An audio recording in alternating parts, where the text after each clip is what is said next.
Hey,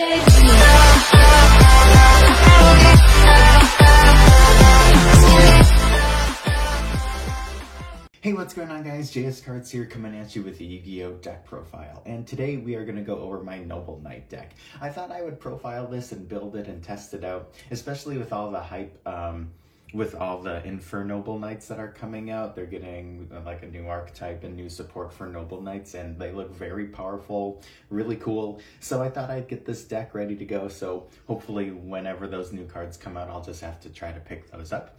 But yeah, without any further ado, let's jump into this deck profile. Noble Knights are really fun.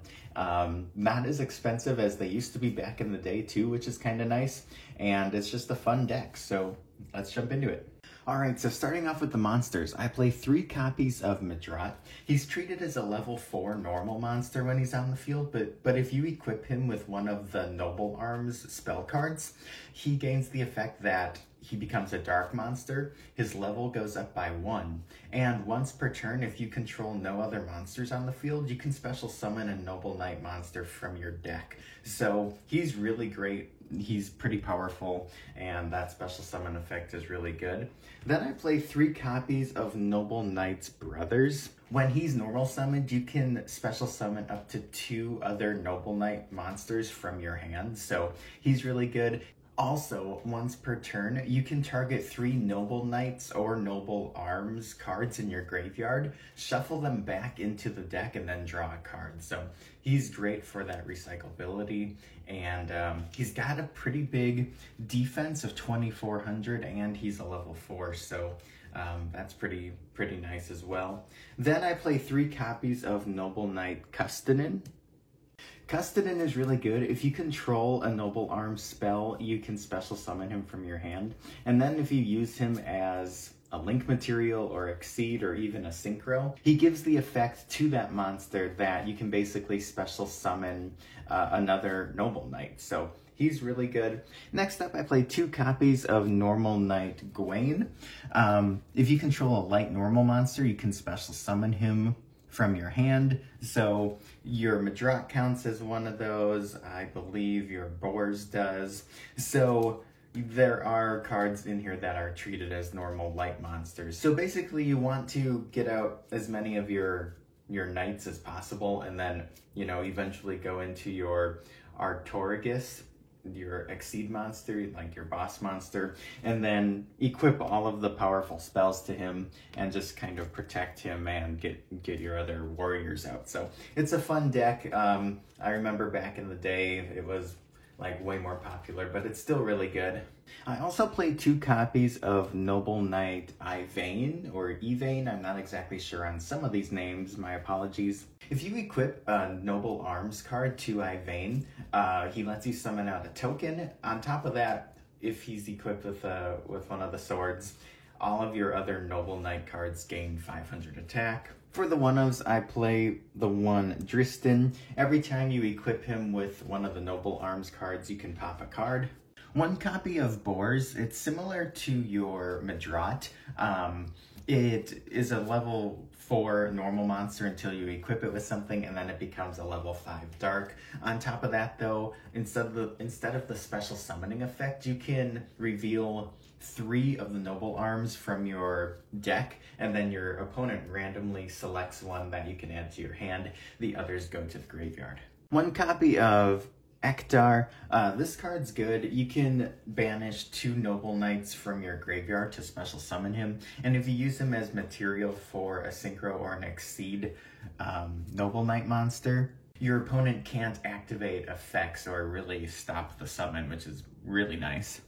1 copy of Ig Noble Knight of Black Oncelin. Some of these names are crazy, but I love the names and the artwork. He's basically in here so you can go into your synchro, along with Lady of the Lake, along with 1 Queen of Noble Arms.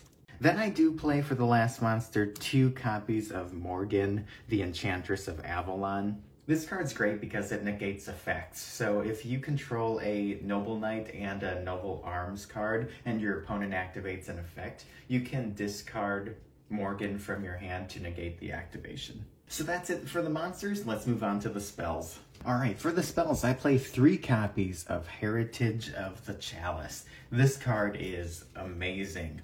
So it lets you add a Noble Knight or a Noble Arms card from your deck to your hand.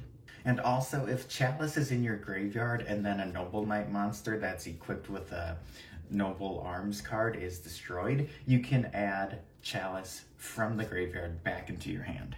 Then I play 2 copies of Glory of the Noble Knights. You can target a Noble Knight monster you control, and then equip one of the spell cards that can be equipped to it directly from the deck. So very powerful. It's a great way to just get those swords onto your knights, and I don't know, I could even bump this up to 3, but for right now, 2 works. Okay, moving on to the swords or the Noble Arms, I play 2 copies of Destiny.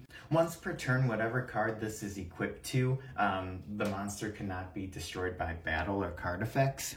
Also, all of the swords have the kind of the same effect of, like, if the monster that they're equipped to is destroyed, or if the spell card gets destroyed, you can actually equip it to another Noble Knight. So it's kind of like the knights picking up each other's swords, which is really cool. Then I played 2 copies of Excalibur. When you equip it to a Noble Knight, that monster cannot be targeted by your opponent's effects, which is really nice. So you want to get this on your King Artorigus. But Excalibur is also really nice because you can banish it from your graveyard and then target a Noble Knight Exceed monster you have, and you can special summon out another one from your extra deck using that monster as material. For the 1-ofs, I play the 1 Caliburn. When you equip this to a Noble Knight, they gain 500 attack, and then once per turn you gain 500 life points. 1 Gallatin, the equipped monster gains 1,000 attack points, but then once per turn it loses 200. Then 1 Clarent, you can equip this to a Noble Knight, and then once per turn you can pay 500 life points, and that card can attack directly. And then for the last sword, I play Noble Arms Artheduter. You can equip this to a Noble Knight, and then once per turn you can target a set card your opponent has, target it, and then your Noble Knight loses 500 attack, but then you can destroy the set card, so that's pretty nice. For the other spells, I play 1 Double or Nothing because we do play the Utopia package in this deck, and you play a lot of level 4s and you go into a lot of rank 4s, so this is a great card and helps with the OTK. 1 Reinforcement of the Army because it's just great for any warrior-based deck, and 1 Monster Reborn. For the trap cards and for the last 3 cards of the deck, I play 3 copies of Until Noble Arms Are Needed Once Again. The artwork on this card is insane. I'm glad that it got a holo upgrade as well, I believe, from the tins. You can excavate cards from the top of your deck equal to the number of Noble Arms equipped spell cards you control, and if you do, add 1 of them to your hand. Then you can place the remaining cards on top of your deck in any order. Also, you can banish this card from your graveyard and then special summon from your deck 1 Noble Knight monster with a different name from the cards you control or in your graveyard. So this is really the only trap card that you need to play. This card's great. I love the artwork, and I like being able to not only rearrange the cards so you can get to what you want when you want it, but then it has that special summoning effect, which is really nice. So that's it for the main deck. It's 40 cards. Let's move on to the extra deck. Alright, so for our Exceed monsters, we play 2 copies of Sacred Noble Knight of King Artorigus. You can target up to 3 Noble Arms equipped spell cards from your graveyard and equip them all onto Artorigus. You can also remove a material from this card and then target 1 other card on the field and destroy it. I actually do recommend Noble Knights to new players or more beginning players because it is a powerful deck and there are all these different effects and things, but a lot of the cards all have the same abilities.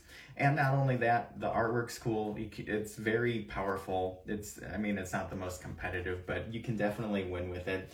And it's budget. You could probably build this deck for $100 or less. So I do recommend this for new players. Then I play 2 copies of Artorigus, King of the Noble Knights. So this is the other really important Exceed you want to get out. Very similar effect. You can equip 3 Noble Arms cards from your graveyard to him, but instead of popping monsters, he pops spells and traps. Then 2 copies of Sacred Noble Knight of King Custennin. He's really good because you can remove X amount of materials from him and then target up to that many cards your opponent controls and return them to the hand. I love effects in Yu-Gi-Oh! That don't destroy, but they bounce or return to the extra deck or return to the hand or return to the deck, because a lot of effects are triggered when it says if this card is destroyed, but if it's bounced or returned to the hand or whatever, that effect doesn't apply. So I just really look for cards that say things like that. I mean, it's nice, of course, when things are just flat out destroyed, but depending on the card and what you're playing against, it's nice to have that bounce effect instead. And then we do have the Utopia package with 2 number 39s, 1 Utopia Prime, 1 Utopia the Lightning, and Utopia Double. I do play the 1 Synchro of Ignoble Knight of High Lancelin, and for the links, 2 copies of Isolde. You don't really need more than 2, and 1 Decode Talker. This could be a Boral Load or a Boral Sword Dragon. I just wanted to go a little bit more budget, although Boral Load isn't that expensive, but I'll be honest, the other reason I picked him is because of the knight. He looks like a knight and he's got a sword and it fits with the theme, but you can really play whatever you want. I just honestly just picked it because of the artwork, and it's still a great OG Link monster. So there you guys have it. That is my Noble Knight deck profile. I hope you guys enjoyed it. I hope you guys can give it a shot. Let me know what you guys think. Make sure you guys hit that like button and subscribe for more if you liked it. That really helps me out. Stay tuned for more Yu-Gi-Oh! News, deck profiles, and openings, and I'll catch you guys next time. Peace out and have a good one.